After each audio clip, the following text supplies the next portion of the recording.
Bienvenue en Inde, bienvenue à Madurai.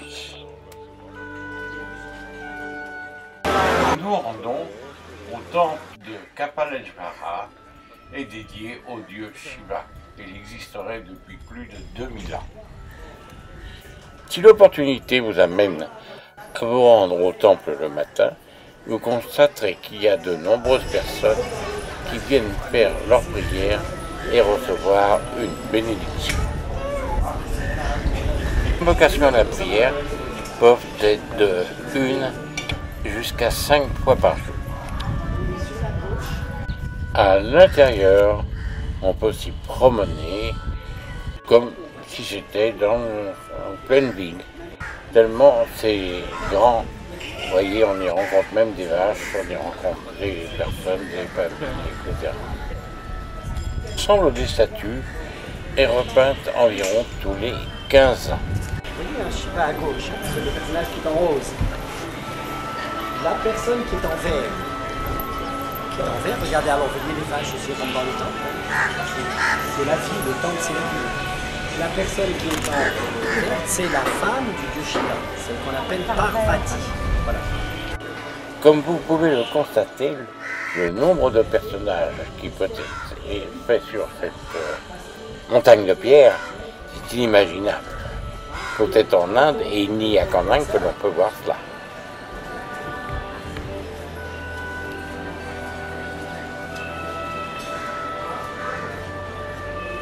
On fait un nouveau foyer. Et donc on prend le foyer des parents et on le met dans le nouveau foyer des jeunes. Et vous avez Shiva qui est en blanc, là voyez-vous, à droite, et il reçoit la main de Parvati, voyez-vous, qui est en vert. Vous voyez, en vert, hein, on est en train d'unir leurs deux mains. Et à du frère de Ganesh, la de Shiva, elle peut porter plusieurs noms. Quand elle est la mère, elle va être Parvati. Mais quand elle est une personne qui manifeste de l'énergie, c'est-à-dire qui va, en gros, quand on dit qu'elle manifeste de l'énergie, elle va lutter contre les démons. Eh bien, quand elle lutte contre les démons, elle s'appelle Durga.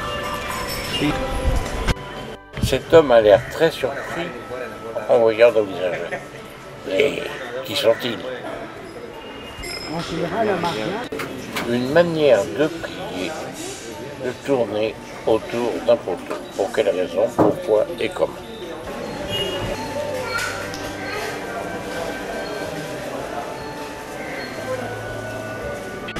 N'ayez pas peur, ce n'est qu'un éléphant. Nous prenons la route pour d'autres découvertes magnifiques. Nous voici à Malaypuram. construit à partir des années 550. Et celui qui a construit, c'est un roi qui lui a régné entre 600 et 630. La plupart des choses que l'on va voir, nous, datent de ce roi et de son fils. Je ne vais pas vous dire son nom et tout, ça sert. Je vais pousser un petit peu. Avant ce relief-là, on va là-bas creuser, comme vous voyez là-bas, vous creusez dans la roche, comme c'est une suite de bois. Creuser dans ces rochers. Ici, il y avait apparemment dans ces rochers, il y avait une faille. Regardez au milieu. Vous voyez, au milieu, il y a une faille. Et derrière, vers le haut, là où il y a le singe en ce moment, c'est de la cimenterie. C'est-à-dire qu'on a aménagé le haut de la faille. On a fait une cimenterie et derrière, il y a une petite réserve d'eau. C'est-à-dire qu'à leur époque, il y avait de l'eau qui devait chuter sur cette cascade. C'est important, cette représentation. Donc, vous voyez, le jeu de la richesse. Qui fait du yoga. Mudra, ça veut dire des positions précises des mains qui sont signifiantes. Si on monte encore au-dessus, alors juste au-dessus du temple, un plein de petits serviteurs. Ensuite, si on montre le registre sur la gauche, à nouveau, on a des êtres célestes. Parce que les êtres célestes, je vous rappelle, ils ne reposent pas sur le sol. C'est un peu ça, on peut les rapprocher des anges. C'est le Mahabharata, c'est une lutte entre deux clans qui étaient des cousins. Ce toit qui a l'air d'être une carène de la ville. Et on a creusé. Et si vous savez que la plus grande sculpture du monde, elle est en Inde. Mais c'est une sculpture qui fait 90 mètres de hauteur et 200 mètres de largeur. Et c'est un temple qu'on a entièrement sculpté. Colonnes, c'est ce qu'on appelle les colonnes Yali. Parce que vous voyez ces êtres-là qui ont l'air d'être comme des... Cette grotte se trouve derrière la façade avec les éléphants que nous avons vus précédemment, qui était la vallée du Gange.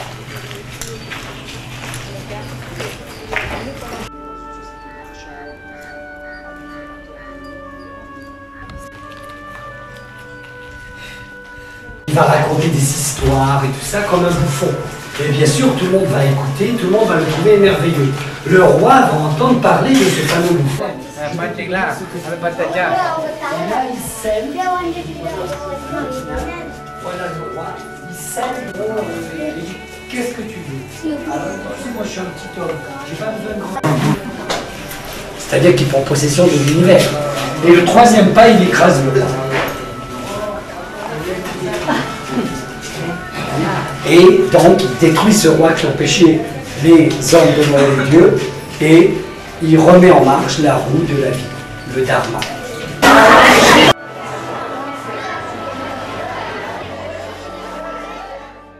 Se trouve aussi une galerie couverte entièrement de sculptures. Comme je vous l'ai dit précédemment, énormément visitée par les enfants des écoles voisines ou à distance.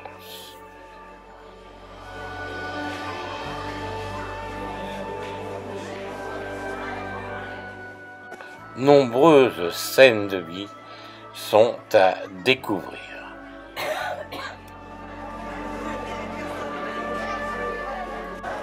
Entre autres, la traite d'une vache. Ça, ce bas-relief, enfin ce haut-relief, on le retrouve dans tous les livres de sculpture. Sur les piliers extérieurs, on croirait voir des gardiens. Nous dirigeons vers les ratins. Alors voyez-vous pourquoi on les appelle les 5 ratins? Alors parce qu'il y a à vrai dire 5 temples. À gauche, vous voyez, il y a celui-là qui est un peu. Eh bien, ça veut dire c'est peut-être le véhicule du temple qui est de l'autre côté. Alors, Le véhicule de Durga. et on voit quelqu'un qui vient d'offrir ses cheveux. On s'en servait comme trou de poutre ou quelque chose comme ça. Ça, c'est une utilisation postérieure du site Durga sur le buste. Vous voyez la sculpture, hein? Ou alors les architectes d'après se sont inspirés de ce qu'ils ont dit à Marseille. Et Indra. C'est seulement à partir peut-être du toujours familière de représenter la divinité. À Tanjore, par exemple, le dôme au-dessus fait 80 tonnes. Et vous avez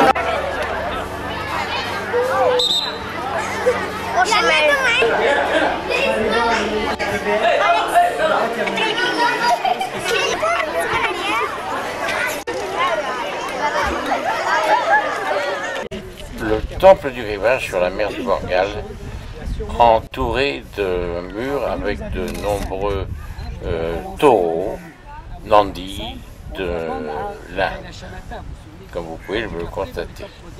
Le temple est dédié à Vishnu. À l'intérieur, il abrite un lingam et en ce moment on refait des murs autour parce que la mer avançant, ça risquerait de le détruire complètement. Donc il faut mettre une protection. Bon voyage. Et là-bas en face, avec une moustache. Notre ami Daniel Hassan nous en fait la description parce que moi je suis incapable avec toutes les recherches de pouvoir ajouter un commentaire supplémentaire.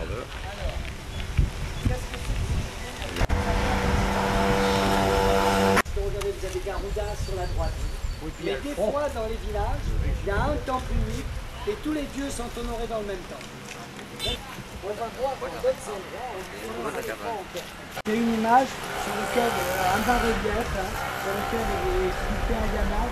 Vous voyez, regardez, on voit un Garuda, mais on voit aussi Hanuman. Vous voyez, là, en vert, là, avec.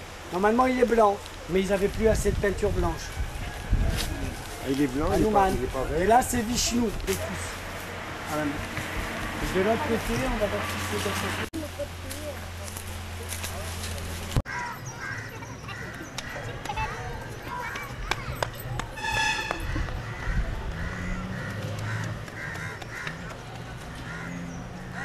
Alors, vous voyez, à Yanar, comme il est grand, costaud, hein, et les autres, c'est ses... Parce que je vous rappelle, tous les soirs, il intervient pour éliminer les mauvais esprits sur son cheval. Alors, on a... C'est toute une symbolique.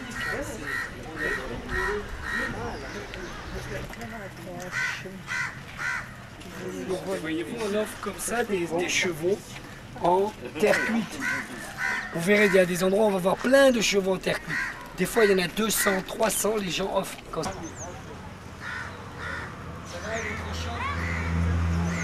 Eh bien, merci de votre visite. À bientôt sur le prochain film.